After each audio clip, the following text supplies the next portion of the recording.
Snapchat's part. Yes. Yeah. You're gonna hate it that Dominick did the exact same thing. There's a UFC one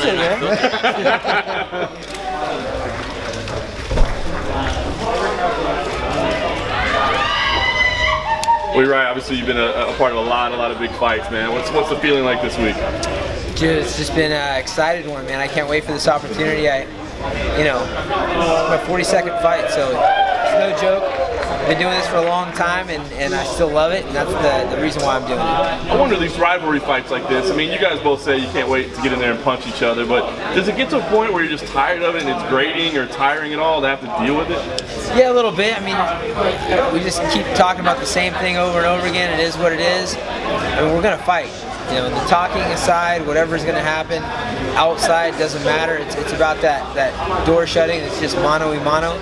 Just two of us doing it. How much have you gone back and watched the last fight you had? Because that would seem to be the most relevant one. With he and I? Yeah. I've watched it a couple times. I watched it, I don't like sit there and dwell on it. We're both different fighters, but I see a lot of similarities in, the fight that he had then, the fight he had with TJ, and the fight he's had with everybody. He does a lot of the same things. He's just very good at it. So I didn't have trouble catching him last time, and I'm going to have to do more this time to make sure I cement that win. You've been in so many big fights, Urijah. I know this one hasn't happened yet, but have you thought about where this might rank in terms of importance for you? I live in the now. I haven't taken time to smell the roses. I'm not thinking about the future. I'm thinking about right now. People ask me, what are you doing after the fight? I have no clue. I don't plan for after the fight. I may not make it. That's the way I'm approaching this thing. I'm ready to go out there and lay it all on the line. And so this is by far the most important fight for what's happening now. The narrative seems to be this is your last shot at a UFC title. Do you feel that way at all? People say the weirdest things. I mean, when somebody gets into the Super Bowl, should they stop trying to go back into the Super Bowl? You got to be kidding me. I've been at this sport for 13 years. I mean, people want to see me fight all sorts of people out there. So, people have said that. You know how many times people say that? And there's a story to every win and every loss. Like I said, Dominick hasn't fought one of the guys that I've lost to. 0. Okay, so I've had twice as many fights. There's a lot needs to happen still, and it's all about this weekend. But there's no last anything. I'm gonna get the strap. How was the Cody performance last week, and how you were motivated you for this fight? It motivated me a lot. I mean, it's motivating just being in the gym with that guy. For those that don't know, I mean, that guy has a heart of gold. He's an amazing kid, amazing talent. The confidence that he has and the way he approaches everything is top notch. So to see him get that victory that he asked for that fight, and he pushed for that fight because he wanted it. He's like, dude, I'm getting no respect. See him go out there and do that was big. We've got an amazing team. It's the best it's ever been.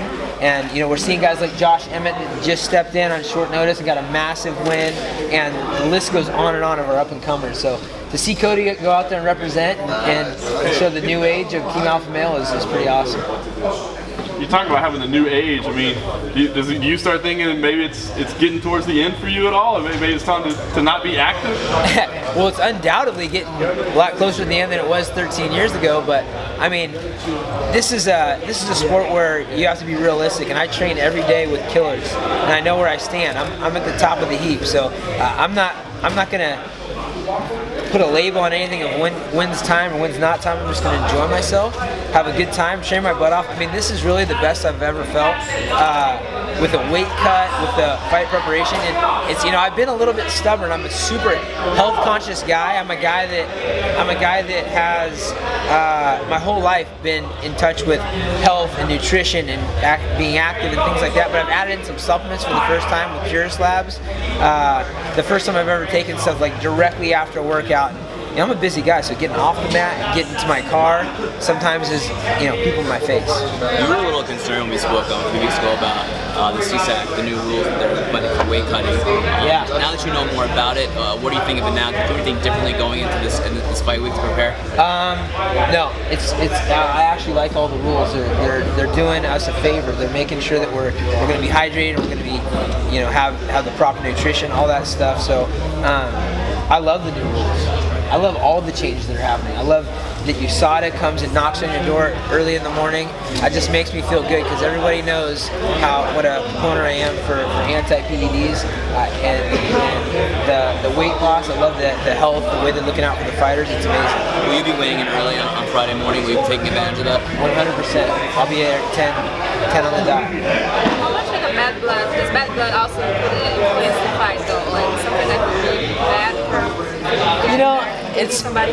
It's funny, the bad blood, I don't buy too much into it. I mean, it's funny when I watch these countdown shows and the embedded and stuff like that, you get to see kind of like a little bit of a glimpse into people's lives, and I don't care. I'll take an enemy, I'll take it. That's all good with me. I've got plenty of friends in the sport, guys that I've fought that are friends in the sport. It's nice to have someone that I don't really like very much, but I'm not buying into this or having extra anger. I'm not angry.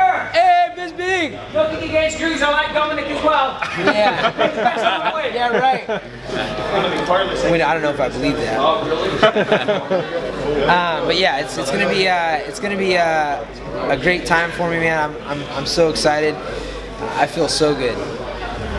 You're doing like a Last ranking question. for the best 200 fighters of the whole time. Like in your opinion, who would be the best MMA fighter of the whole time? So say that again. Who is it the Best MMA fighter of all time?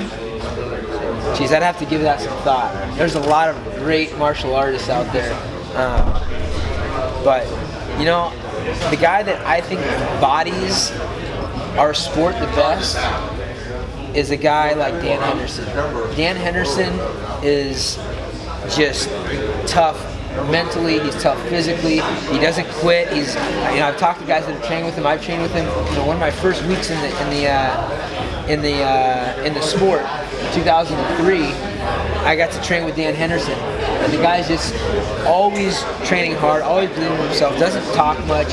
He's mastered multiple levels of mixed martial arts. So, that just popped in my head because, I have a lot of respect for a guy that believes in himself no matter what.